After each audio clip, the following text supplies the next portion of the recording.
Thanks for tuning in to our seller interview series. Up today, we've got an Amazon FBA business in the toys and games niche. The site makes right around $13,000 per month in net profit, and the listing number on this one is 40393. Now, we do these interviews to give potential buyers more information about both the seller and the sites they're looking to purchase. We hope these insights are helpful for you in making a buying decision. We've got the seller Ty with us today to go through the business and cover everything from niche selection to traffic and monetization and how he got this FBA business off the ground. Ty, thanks for coming on, man. Appreciate it. Hey, thank you. Good to be here. All right, man, let's do a quick summary of the business. It was built in June 2015, so it's relatively new. The monthly revenue on this is $34,415 a month. That's a 7-month average. You've got expenses at $21,422 a month, leaving a net profit of $12,993 a month. Again, that's a 7-month average. You've got $16,000 in wholesale value of inventory as of January 2016. Obviously, that's in flux. And then you're also including the social media accounts for this business as well. Does that pretty much break it down? That does, yeah. Yeah, all of it. Perfect. All right, Ty, let's do a kind of quick introduction to you and kind of how you got into this whole mess. How did you get started in online businesses and Amazon FBA specifically? Yeah, so I actually used to manage a toy store. So several years ago, that's what I did. From there, I started reselling on Amazon as Amazon FBA, just a reseller, buying products at wholesale, selling them at retail.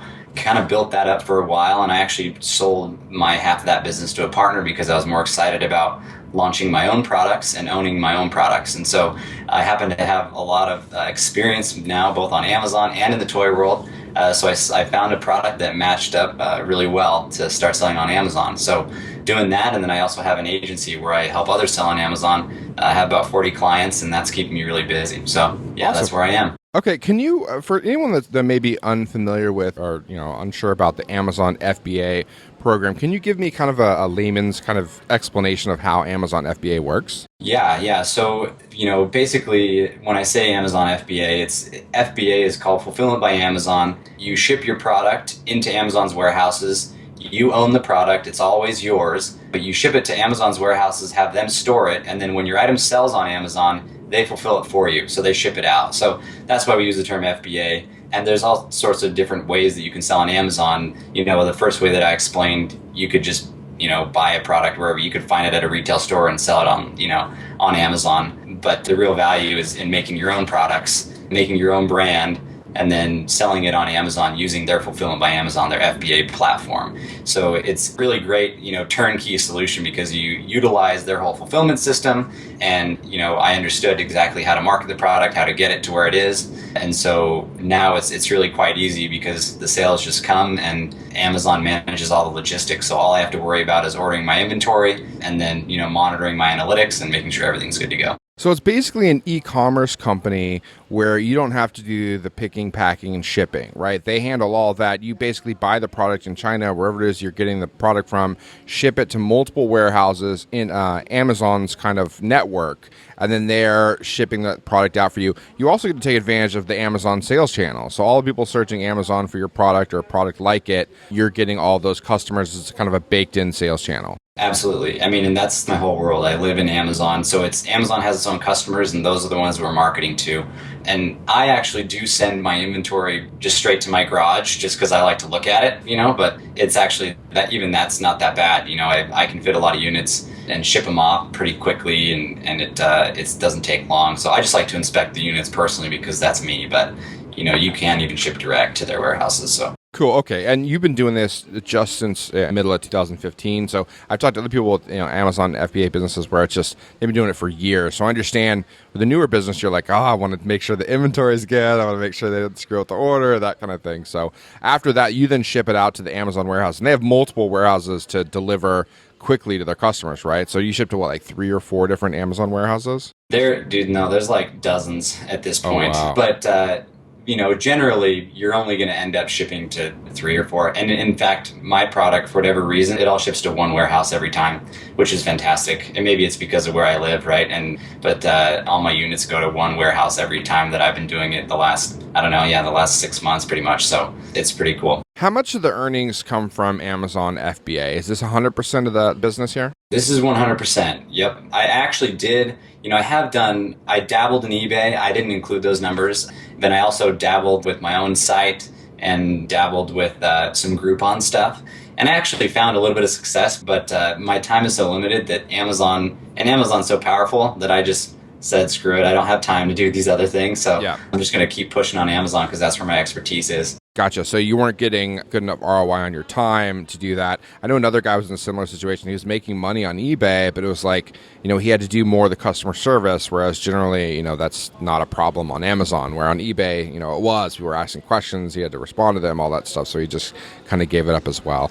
All right. So how many different types of products are you selling? Is it one main product? Do you have different variations of the product? And we won't get into the exact niche, but tell me how many SKUs you have, how many different products you have here. Yeah. So it's basically 6 SKUs, and it's basically one product that has several variations. And so they're, all similar. I all come from the same factory, and then, just have that one product that has several different variations of it. And so it's pretty simple. Cool. Okay. I think I got a good understanding of the business. Let's talk a little bit about niche selection. Now, you said you were already in kind of the games and toy industry, so you saw an opportunity in the market that you thought could sell well on Amazon. Did you have any particular interest in the space, or was it just an opportunity, for you? Yeah, I mean, I'd say mostly an opportunity. I mean, since I had so much experience in the toy industry, I had a lot of ideas, on what I should start doing. And then, I know really well how to analyze the market on Amazon and say, okay, the niche here, based on, all the competition, what the reviews look like, what the sales look like, I saw an opening and saw a chance to make a better product than what everyone else had. And then, I came in and, have done really well. So it was really kind of matching some of my ideas with what the Amazon marketplace was kind of saying, hey, there's a great opening here and what you can do. All right, Ty, well, tell me a little bit about why you're selling this business. I mean, it's still relatively new. You started it in June of 2015. Why not keep it and grow it out for the next couple of years? Yeah, so my whole expertise and what I love to do is launch products on Amazon. So I'm getting good at it. I already have another product that I started even more recently than this one that I'm going to plan on building and flipping as well. And so I've also got this agency where it's growing really quickly, where we do the same thing for clients. We help them with their brands to launch them on Amazon. So this fits really well in my wheelhouse of how I think I can maximize my time, and what I'm good at is saying, great, I can identify a product opportunity, I can get it made, I can get it running, I can start really growing it. And then if I can flip that and make some money quick, and then I can do it again on another product, it's just what I like to do. And that's kind of what I think is exciting about it. That's what I want to keep doing. So you're thinking in the industry, your kind of value add, your significant niche would be you can identify the products, you can get them to market, you can put them on Amazon, get the sales coming in, show profit, and then do that again and again, rinse and repeat. And you can do that not just for yourself, but for clients. So this is kind of a test case for you. Does that sound about right? Yeah, absolutely. I mean, this is test case number one. I've launched several products helping other people doing it. And so it's something where I think as far as you're right, I mean, it fits exactly what I'm good at, maximizes my time and my expertise. And, I think it's just a really good opportunity. So. Awesome. What's the plan for the cash when you sell? You could plan to reinvest this into creating other product businesses? What do you plan to do here? Yeah, so I do want to, I'll set aside some of it for sure to fund some more products, because I've got lots of ideas and lots of things in the pipeline there. Also, it's my wife's desire for me to pay off the house, so that would help. And so those are probably the two biggest reasons. Cool. Okay. So reinvest in other businesses, and got to give the wife something. So you're going to put some money into the house so you can get some of that. Yeah. So, life with an entrepreneur, Cool. All right. Give it some stability. So the business was built in June 2015. Tell me a little bit about the trajectory. I mean, when you started, was it like an instant success? Did it take, a couple of weeks, couple of months to kind of get up and running? How were sales out of the gate? Yeah, I mean, out of the gate, they're pretty darn good. I launched in June in kind of the Amazon world. One thing that, pretty much everyone does is you kind of run kind of a big giveaway in the beginning, kind of boost some momentum and get reviews really quick. And so, in that month, I was still profitable, even though I gave away, probably 170 or so units.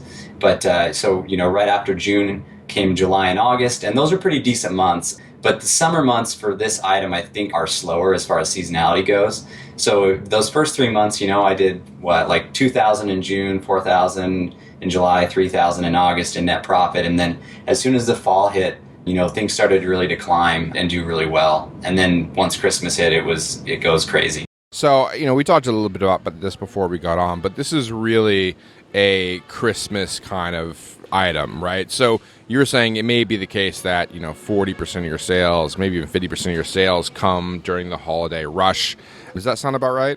Yeah, it does. And looking at my December was right around 46,000 in profit, and then so another average month is probably going to be somewhere between anywhere from I'd say 6,000 to 9,000 in profit, right? So that month is definitely a nice bump. Gotcha. One of the things you also talked about, you said that right now we're almost finished with January, and you said you're tracking above what you were kind of expecting for January. So are you? I mean, obviously, you're not gonna maintain the Christmas rush, unfortunately. But you think that you'll probably do better in the spring than you might have expected. Yeah. So I mean, traditionally, in the toy industry, January is like just the crappiest month, right? Because Christmas is done, and parents don't want to buy toys for their kids 2 weeks later, right? But right now, I mean, it actually is doing pretty good. I think I'm probably going to hit around 7,000 in January. I'm not quite sure yet, but I need to take a look at my figures. But I had kind of estimated like a 5,000 net income or so, but I've definitely well surpassed that. And so I think the next few months we'll do pretty well. I'm guessing February and March around 7,000 or 8,000, and I'm pretty sure that's going to be, as reasonable and accurate as I could come up with. And then, there's a possibility that the summer is a little bit slower than the earlier spring months. But, last summer was when I just barely launched it. So I'm not sure what those figures are going to be. Is there anything you learned about building and kind of growing this FBA business that just worked? That's something that you can apply to other FBA businesses. Were there any like aha moments? Was there anything in this that you were like, wow, this is awesome. I'm going to do this for my future businesses too? I think the biggest thing, the reason why this product was so successful, the really cool thing about my product is I'm not competing on price with everyone, which is really awesome. All my competition, most are selling quite a bit below, but I'm doing really well where I am. Just because I gave the buyer a reason to buy, at the end of the day, I know all the stuff about how Amazon works and all the little nuances for marketing and how to run PPC campaigns and how to run giveaways effectively and how to build your listing so you can get the right keywords in the right spots and all that. But at the end of the day, if you do all those things right, it doesn't matter if the customer just doesn't care what your product is, right? So I think the one thing that I did right that I'm really, excited about was I made my product. It looks cooler than the other ones, there's a reason why somebody would actually pick it out. Yeah. And that I think was a big deal. You mentioned, that you tried some eBay stuff. You weren't getting a great, ROI on your time there. Was there anything with this business that you tried that just wasn't a winner? Anything else that did you try any paid traffic strategies or any other traffic strategies that just didn't work? The only things I'd say, I did try doing a living social deal that just did nothing. I mean, I sold like 3 in a month, and it was like a total pain because I had to set it all up. Yeah. I did a Groupon deal that did like 150 units in a month, and that's okay, I guess. But I mean, compared to Amazon, it just like didn't even matter. Didn't crush it. Didn't crush it. And for the time involved, you're like, Yeah. Yeah, and eBay and my site, I'm shocked that I even got sales on my site because it's like the crappiest thing you've ever seen. I don't know anything about building websites, and eBay I should have put. I think if I had come up with a way to really kind of turn it into a system and a process that was outside of me, eBay, I bet you it could do like 10% or 5%, of what Amazon's doing, but. For me, with everything I have going on, I just did not have the time to care about eBay. But I think it's a channel. Yeah, I actually think eBay is an opportunity. We're going to talk about some of the opportunities for this business in a bit, but I think there might be an opportunity there. Let's talk a little bit about how many of your sales come from just organic Amazon search and how many of your sales come from paid traffic. I get a majority of my sales are organic in Amazon because of my position in the ranking and in the search rankings. But just to give you an example, so if I look at December, look at my last month in my pay-per-click, I spent about $2,000 in advertising, and directly from that $2,000, because you can track that in Amazon, directly from that $2,000, I did about $17,000 in sales in December, from the pay per click. And then I think if we look overall, I did about over 100,000 in sales in December. So less than 20%, but still a Yep. significant return on your spend there. That's always, we talked about this before the show too. It's interesting because obviously your spend is to be up in December. Everything gets kind of wacky in December, right, for these types of businesses. So let's talk a bit about cost of goods, margins, that kind of thing. So you were saying that, the cost of goods on this, you're at $5, around $5 per unit. Is that right? yeah, a little over, about 550. And there are a couple variations, of the product that are slightly more expensive, like, $6. But my best sellers, there's really two products that are really crushing it. And those are both about $5.50. And that includes shipping to the U.S.? That includes shipping to the US, yeah. And then the shipping cost, there is a shipping cost into Amazon that, it's about another maybe 10 cents a unit. So depending on your order size, like sometimes my actual landed cost here is about 540, but other times about 550, just depending on how shipping works out. And then it's another maybe 10 cents to get it into Amazon, so really not that expensive. One of the things we talked about is that you have, well, let's cover this too. So your retail price on this is about $20. Is that right? Yep. Okay. And your Amazon cost per unit are about $8. Does that sound about right? Yeah, I'd say right about 7. Okay, $7. So you're at about $12 when you include cost of goods, shipping to the US, shipping to Amazon, and all the Amazon expenses. So you're at about $7-ish in profit per unit sold. Is that right? Yep. I'd say a little over 7. Cool. Okay. And we mentioned at the top of the show that you've got $16,000 in inventory. That's wholesale. So, we're talking maybe 60,000-ish in retail value on the product. That's not a lot for the sales that you've done, right? So that's not a ton of inventory. So you're keeping it kind of lean in terms of you're not buying like 3 or 4 months worth of inventory. You're just resupplying and then, 2 months later, a month later, you're resupplying. Is that right? Yeah, I mean, I finally, so I kind of funny story. For whatever reason, I was just like stupid confident that I was going to do well in this. So I ordered like $30,000 of inventory just to start it. And so, obviously it took me a few months, like 4 months or 5 months to sell through. And by that time, it was Christmas time where I knew it was going to be big. So I ordered another crazy amount. So January right now is the first time that I can I'm glad that I ordered enough to basically make it through the holidays. And then just running, I've been running it now that I can see a much more, smaller, steadier sales going for the next couple months. I'm going to try and do orders of about that, keeping enough inventory for about 2 months. And then ordering from my supplier is pretty straightforward. Have it on my doorstep, within a month of ordering, about 25 days usually. So it doesn't take too long. Is there a price break between ordering, let's say, 2,000 units versus 5,000 units versus 20,000 units? Like if you ordered 20,000 units at a time, like what could you get the cost down to with the manufacturer? Yeah, I honestly don't know. I've been, they've been good to me so far. So I haven't even tried to negotiate as far as ordering a really high amount. The only thing they've come back at me and said is like, you've got to keep your orders, at least about 1,000 units in total as a minimum. So as long as I do that, and then I haven't really gotten any price breaks by ordering, 5,000 units so far. But again, I just haven't asked for it, to be honest, because I've just been wanting to make sure that everything looks right and that it's good to go. And so because I really did kind of 2 big pushes of orders. I did one right when I started the business, and then I did like 3 orders right in a row because I kept increasing my forecasts. And so I didn't want to mess around with pricing with them. I was just happy to get my quality product on time. So they were looking for a minimum of 1,000. That shouldn't be a problem if you're selling somewhere between 1,500 and 2,000 units a month if you look over the last 7 months. So that wouldn't be an issue.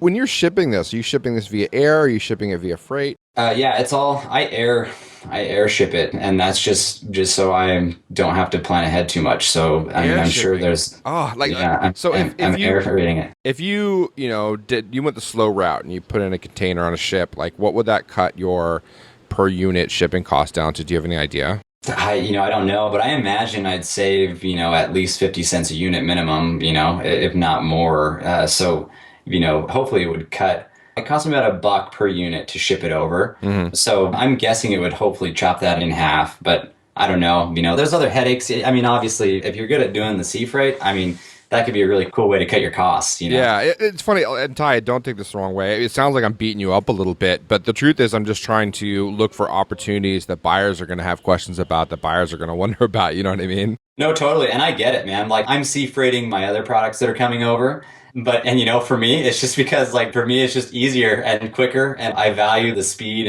and the agility of air, it's just Yeah. fast and I don't have to deal with as much. But yeah, there's definitely, if you can plan it out, that's a huge opportunity. Cool. Okay. And then when you first listed this product, now you sent it to yourself, you took nice professional photos and did a nice kind of description. Do those need to be updated very often, or is this one of those products that you can kind of put it up there and let it sit? You can put up there and let it sit. I might update like one or two bullet points, or maybe even, like one sentence. I'm thinking about my products thinking, yeah, you know what, maybe there's one thing you could update, but it's really, that's it. I mean, you don't really need to touch it at all. All right, so let's move into opportunities for this business. Now, I already identified or mentioned, eBay, I think is an opportunity. You were doing it, and like for your time is better spent on other products and other businesses that you're working on. I get that. But someone that has some experience with eBay might have a better opportunity. There's also, not for all products, but there's a tendency for people on eBay to pay a bit more for some products than the shoppers on Amazon would pay. So maybe you could bump margins that way too. What do you see as opportunities for this business? If you were going to keep it, if you weren't able to sell it or whatever, what would you do to this business to grow it out? Yeah, so I mean, I would take eBay seriously and find a way to, because I do think that could easily be another 5% or 10%, increase. And then, there's other marketplaces too. If you're good at any other marketplace, I would do that. The website, I actually think that you could build a brand around it and do the website thing. Again, my Amazon was so easy and good for me that I shouldn't spend any time on it.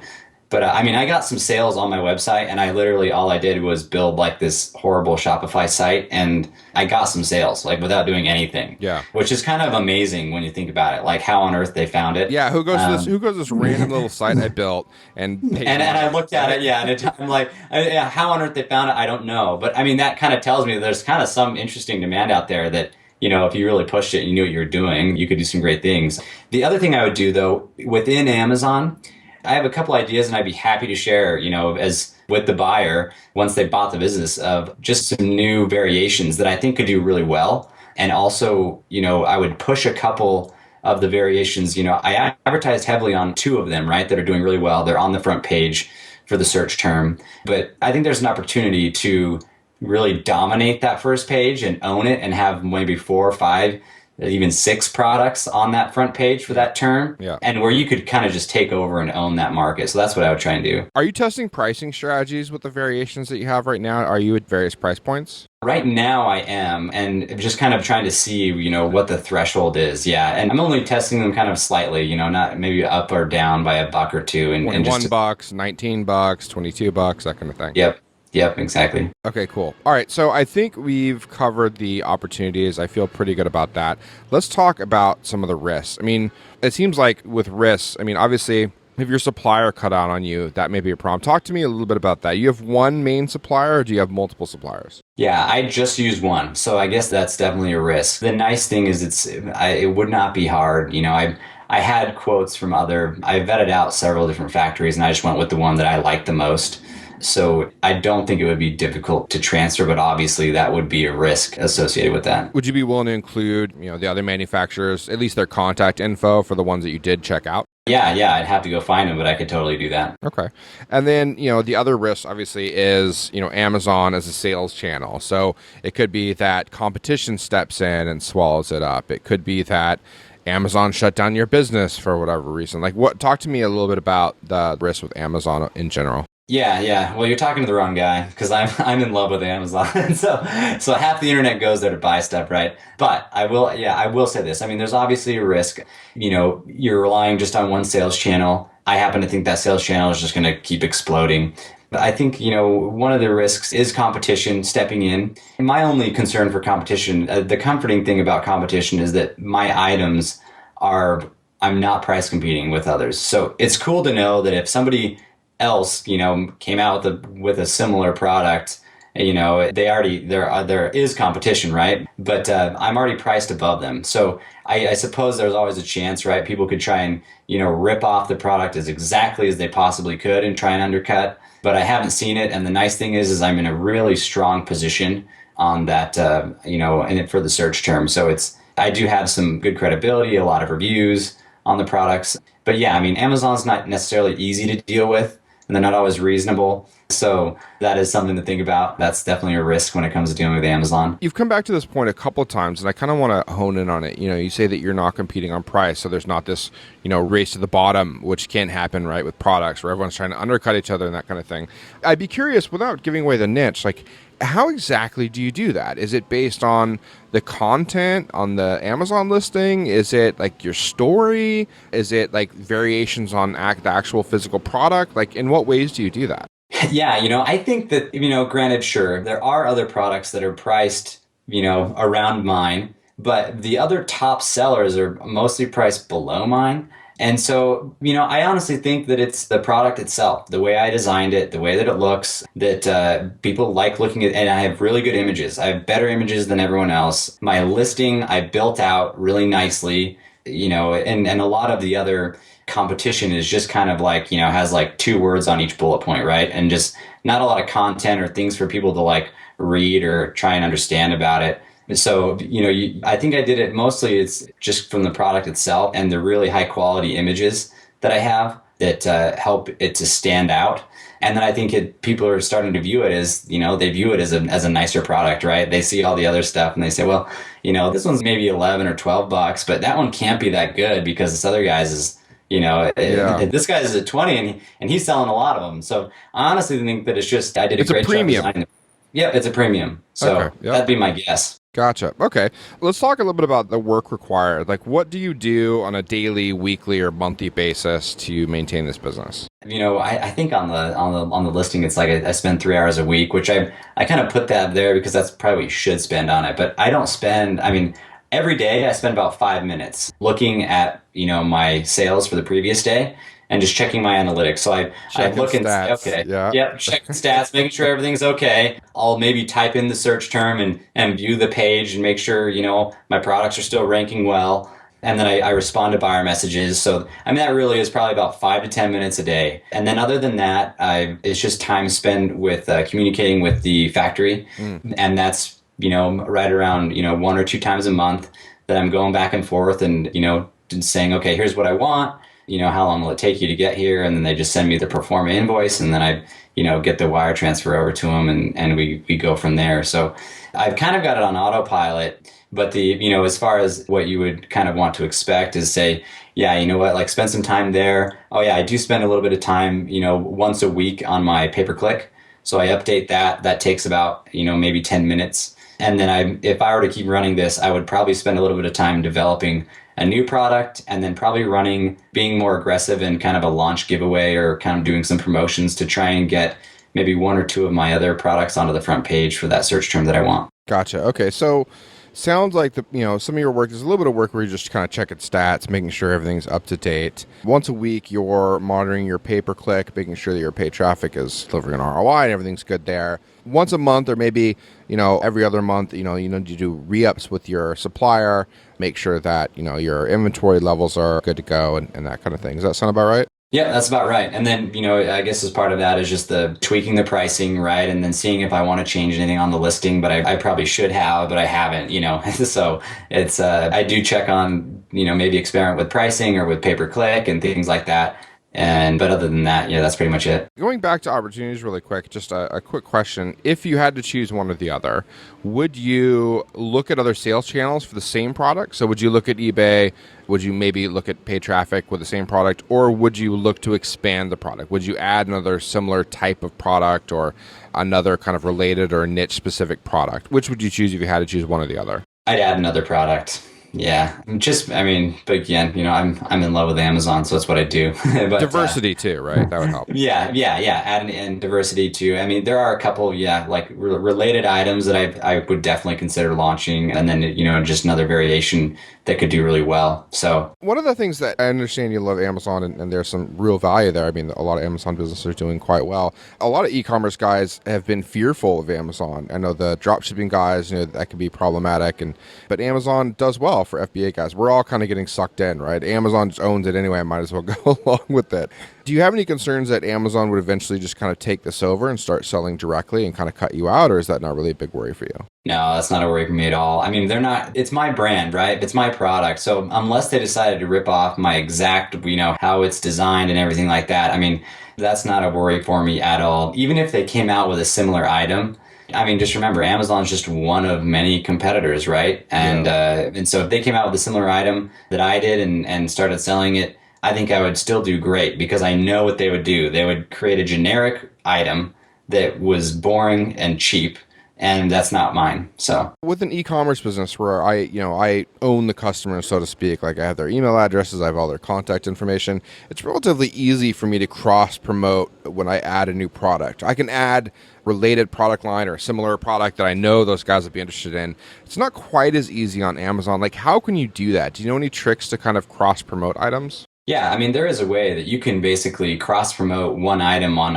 another item's page, So I could say, on my listing, it's not necessarily the easiest place to find it, but, you go to the product page, you can create a promotion that displays a little bit lower on your product page that says, hey, if you buy one of these, you can get 10% off or you can get 50% off this other one if you buy from this brand. So you can do it that way. Another trick that a lot of people don't know about, but it's actually pretty awesome, is there's a new type of account that you can create that's called Vendor Express on Amazon.